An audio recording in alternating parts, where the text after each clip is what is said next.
jangan hanya disegel, minta pidananya, ya kan? Dipidanakan, ya kan? Biar sementara ada ini ya, ada efek jerak. Ada efek jerak ya. Ada efek jeraknya. Kalau cuma Sementara segel besok buka lagi nggak ketahuan.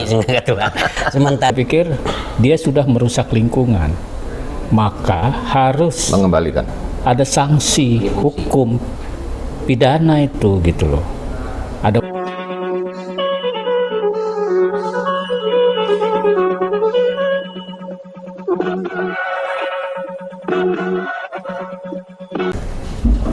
Assalamualaikum warahmatullahi wabarakatuh. Kembali lagi dengan saya Ferdi Gunsan di Gunsan Talk. Dan kali ini kita ingin membicarakan mengenai banjir di kota Bandar Lampung yang tidak pernah selesai. Apakah mungkin selesai di wali kotanya Bunda Epa, sebelumnya wali kotanya Herman HN, dan ini kalau satu keluarga sudah 4 periode nih. Dan apakah mungkin selesai? Saya rasa masih perlu waktu yang panjang. Dan kali ini saya akan minta pendapat dari dua sahabat saya dari Hello Indonesia, Pemret Hello Indonesia, Bung Herman Batin Mangku di sebelah kanan saya. Kemudian Pemret dari Tinta Informasi, Bung Amuri di sebelah kiri saya. Dan semoga ini bahan diskusi, bukan kami ingin menggurui Bunda Wali Kota, tidak, ini bahan diskusi yang perlu ditindaklanjuti agar Bandar Lampung menjadi kota yang benar-benar bersahabat untuk lingkungan dan bersahabat juga untuk manusia. Oke, kita mulai dulu dengan Bang sebelah saya ini, Bang Herman Batin Mangku, Pemret Hello Indonesia. Dan saya ingin tahu pandangan beliau tentang banjir di kota Bandar Lampung. Silakan. beberapa akhir-akhir ini kota Bandar Lampung terjadi musibah banjir, yang mana salah satunya adalah penyebabnya terjadi alih fungsi lahan di bukit-bukit dan juga termasuk di daerah-daerah kawasan hijau atau resapan air. Jadi perumahan, kemudian juga sebagian daerah resapan itu menjadi tambang. Tapi alhamdulillah dari pemerintah, Dinas Lingkungan Hidup Provinsi bersama kota sudah melihat, sudah mulai menertibkan, bahkan menyegel kawasan-kawasan tambang-tambang liar yang ada di kota Bandar Lampung. Kita cukup apresiasi untuk Bunda Epa, selain mengatasi kerusakan akibat bencana alam ini, juga terus mencari faktor penyebab dari banjir yang akhir-akhir ini melanda kota Bandar Lampung. Gitu Bang Ferdi. Oke, itu banjirnya yang dipanjang ya, korban jiwa 3 orang itu ya? Apa secara keseluruhan? Secara keseluruhan yang ya. Paling parah daerah Panjang ya. Yang paling parah daerah Panjang. Itu sebelumnya nggak seperti itu ya kelihatannya ya? Ya, sebelumnya nggak separah ini. Yang kali ini sangat parah karena di total itu dari awal tahun sampai bulan ini ya, Mei, itu sudah 8 korban nyawa akibat tahun banjir. ini 8 korban? 8 korban nyawa hilang. Di Panjang aja?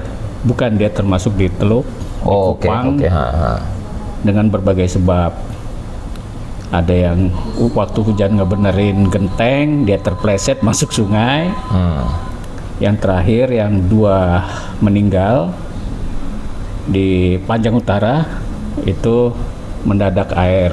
Itu langsung kena air ya? Langsung kena air, rumahnya dia terbawa, terbawa subuh lagi, mungkin kaget ya, mendadak air bah gitu, hanyut, terbawa dan meninggal. Jadi lumayan parah, di samping kerusakan infrastruktur lainnya ya, rumah, perabotan dan lain-lain. Yang kanyut ya? Kanyut, rusak dan lain-lain. Jadi luar biasa dampak banjir yang salah satu akibat penggerusan bukit-bukit ya. Terima kasih Bang Herman Batin Mangku. atas pendapatnya tadi.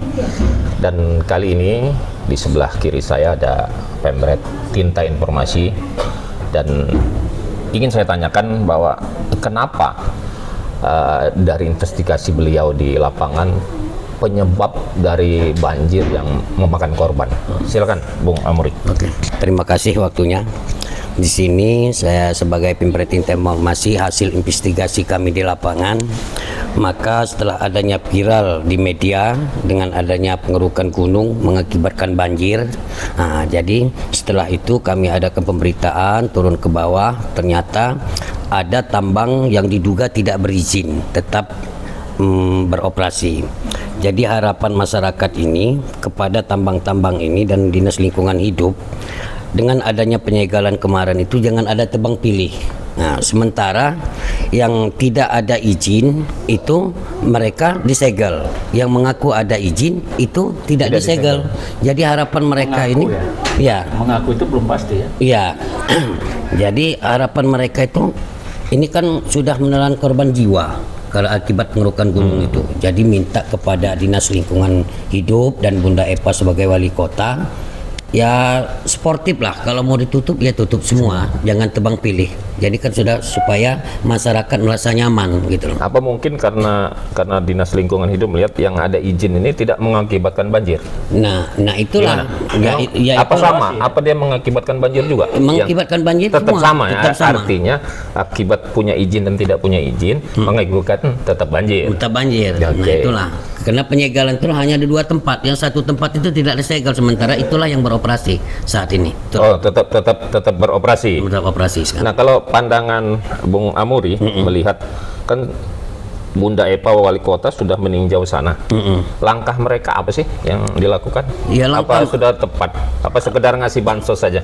Langkah mereka sudah tepat dengan ada pemberitaan itu. Mereka dengan pemerintah daerah provinsi datang ke lokasi, memasang pelang, segel, ya kan. Tetapi masih ada kecemburuan sosial. Karena masih berjalan gitu aja. Jadi harapan mereka ini kalau tutup satu ya tutup semua. Harapan masyarakat ini. Harapan masyarakat semua. Supaya mereka minta nyaman, jangan hanya setelah terjadi memberikan bantuan bansos, beras, tinjau lokasi itu nggak ada guna. Kalau tutup semua. Kalau tutup semua. Oke. Terima kasih. Nah, Bang Herman Batin Mangku, kalau pendapat Bang Herman ya soal banjir ini kan selalu terus menerus, dan kemarin Menteri PU datang memang selesai, nggak ada berita lagi. Apakah karena kerjaan Bunda Epa itu memang sesuai prosedur? Karena menurut Menteri PU tidak ada guna jalan ini diaspal terus menerus, tapi drainasenya tidak baik. Jadi bagaimana menurut pendapat Bang Herman? Sebenarnya sih apakah seperti ini saja, kalau banjir kasih sembako sudah selesai, tambel lagi gak sih, kan nggak menyelesaikan masalah? Bagaimana menurut pendapat? Ya memang ada mengatasi masalah sebesar ini ada 3 tahap lah ya. Tahap yang pertama adalah tahap darurat, kemudian tahap menengah, pengkajian dan terus perbaikan infrastruktur yang diduga menyebabkan banjir, dan tahap ketiga adalah bagaimana grand design drainase di Kota Bandar Lampung yang mampu mengakomodir limpahan air sebanyak apapun, karena hujan itu kan ada hujan tahunan, 5 tahunan dan 10 tahunan. Jadi ada 3 tahap. Yang soal pemberian sembako dan lain-lain itu sangat membantu. Tapi temporary ya? Temporary, karena dalam kondisi, karena nggak masak tadi. Iya, dia kompornya aja basah. Iya, gitu. sangat itu aja kan. Kita perlu apresiasi langkah-langkah itu. Cuman harus ada grand design yang komprehensif, sehingga nanti pelaksanaan pembangunan infrastrukturnya dalam jangka panjang itu terukur gitu loh. Targetnya juga terukur gitu. Gitu, Bang. Ada lagi Bung mau ditambahkan? Ada sedikit. Silakan. Harapan daripada warga yang kena imbas tambang ilegal itu tadi, jangan hanya disegel, minta pidananya, ya kan? Dipidanakan, ya kan? Biar ada ini ya, ada efek jerak. Ada efek jerak ya. Ada efek jeraknya. Kalau cuma segel besok buka lagi nggak ketahuan. Sementara ini kan hanya tutup sebentar, udah itu buka lagi. Nah, sanksi hukumnya itu nggak ada. Kan nggak ada. Iya. Nah, harapan mereka ini kalau ya tutup betul, ya kan? Dan Sementara ini nggak ada income buat provinsi ataupun kota, ya kan? PAD-nya kan nggak ada. Nah, itu hanya kan menguntungkan tambang seseorang. apa ini? Tambang batu ya. Tambang batu. Tambang batu itu kan ada galian C namanya. Nah, ya. Apakah menurut Bung Amuri mendengar bahwa itu seluruh hasil tambangnya itu masuk ini galian C, masuk pajak di galian C ke Kalau kota nggak? menurut itu hanya tambang galian C itu nggak ada masuk ke kota PAD itu nggak ada. Patut kita curigai berarti itu ya, ada oknum berarti di ada situ. oknum yang bermain, ya kan? Hanya mengorbankan hanya yang segelintir orang saja, ya kan? Cobalah pihak penegak hukum tuh cek betul. Ya, artinya bisa kita lihat ke depan pemirsa bahwa seimbang nggak sih galian C itu, hasil galian C itu uangnya atau pajaknya atau apapun bentuknya hasil galian C itu dengan biaya untuk rehabilitasi korban banjir atau untuk apa namanya itu restrukturisasi kembali di daerah itu supaya nggak kena banjir. Itu mungkin nggak seimbang, mungkin nggak seimbang gitu. Karena itu kan sudah berjalan lama. Alat berat itu bukan hanya 1, 3, 4 alat berat, mobilnya pun puluhan, ya kan? Sementara kok pihak penegak hukum, lingkungan hidup hanya diam saja selama ini. Terus itu ada nggak ini? Kan dia mengeluarkan debu ya. Iya, Nah, betul. ada alat berat, ada dump truck atau segala lewat kampung penduduk nggak? Itu Iya, lewat ya? lewat, Nah, itulah. itu ada kontribusi nggak dari pengusaha itu untuk apa? Kalau ada yang sesak napas atau ada apa yang terganggu itu ada nggak kontribusinya itu? Iya, sementara ini kalau memang ada itu mereka tidak protes untuk masyarakat, ya kan? Ini kan nggak ada sama sekali. Oh. Hanya keuntungan untuk pihak mereka yang punya gunung, ya kan? Oke. Nah, setelah ada viral ini berita Baru mereka berani ya? mereka berani tutup segel. Oh, Kemarin tadinya nggak berani ngomong ya?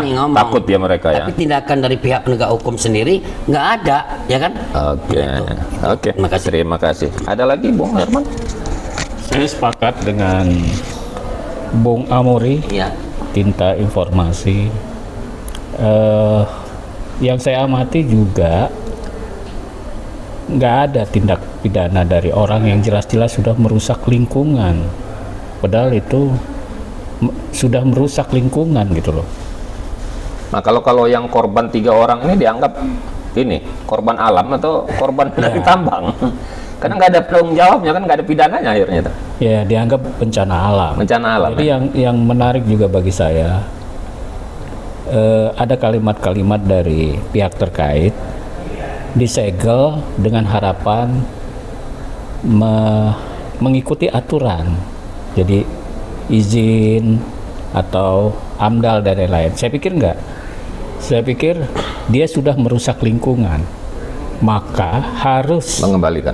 ada sanksi hukum pidana itu gitu loh. Ada undang-undangnya, undang-undang lingkungan. Nah, ini yang nggak pernah ada. Perusak lingkungan, penambang batu yang merusak bukit, merusak daerah resapan air di Kota Bandar Lampung, yang kena sanksi pidana, kena sanksi hukum. Jadi enak banget gitu loh, sudah merusak lingkungan, sudah merugikan masyarakat, Ada korban jiwa. dan karena nggak ada izin, nggak ada pemasukan bagi Pemkot, bagi Pemkot ya, bagi Pemprov, terus dikasih kesempatan untuk memproses izin. Wah, ini nggak kita dukung untuk sanksi hukumnya gitu loh. Itu Pak Perdi. Oke, terima kasih teman-teman Pemret dari Bung Amuri Tinta Informasi dan Herman Batin Mangku dari Hello Indonesia. Pemirsa Gun Santok, ada poin yang bisa saya ambil bahwa selama ini tambang-tambang itu ada yang berizin dan tidak berizin. Ada yang tidak berizin itu pasti terdengar sama oknum-oknum di Kota Bandar Lampung, di Dinas Disna. Mungkin ke wali kotanya nggak terdengar. Tapi hasil dari perbuatan mereka, dampak lingkungannya ada, korbannya ada, tidak pernah ada pidana, dan apakah seimbang dengan pendapatan galian C dengan korban-korban tadi, korban lingkungan, kemudian korban manusia? Saya rasa tidak seimbang. Jadi Wali Kota Bandar Lampung tentunya harus berbenah. Jangan sampai ini terjadi lagi dan manusia itu nyawa, bukan sekedar seperti sembako. Demikianlah Gun Santok kali ini. Semoga dapat bermanfaat. Sampai ketemu lagi di lain kesempatan. Wabillahi taufiq wal hidayah. Wassalamualaikum warahmatullahi wabarakatuh. Waalaikumsalam.